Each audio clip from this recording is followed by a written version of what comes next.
Good day guys! Punta muna tayo sa tapat ng Mana Mall. Siyempre, ang favorite ng lahat, Max Restaurant. Sarap to the bone. Siyempre, ang motto nila. Maganda yung place nila dito, maluwang. Sa Centennial Road to eh. Ayan o. Kasya, buong pamilya. Pati special occasion siyempre. And order namin, tinapa rice. Crispy pata, sizzling tofu, tsaka syempre may dessert na. Leche plan. Yan yung leche plan nila. Texture pa lang, alam mo na masarap eh. Yan na yung tinapa rice. Good for 4, ganun eh. Ayan, crispy pata. To good for mga 5-6. Yung sinigang nila, mga good for 5. Yan.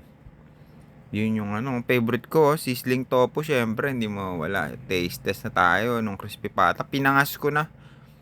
Pinutol ko yung buto niya. Gusto ko dyan yung mga tendo. Yun eh. Healthy yun, di ba? Siyempre, kain tayo ng tinapa rice. Tsaka yung sizzling tofu, favorite ko yan. Masarap talaga dito yan. Yan po, binalikan ko pa yung crispy pataw. Tsaka fried chicken, ni-order din kami. Sarap talaga fried chicken dito, sabay jupra na ketchup. Siyempre, doon na tayo sa dessert.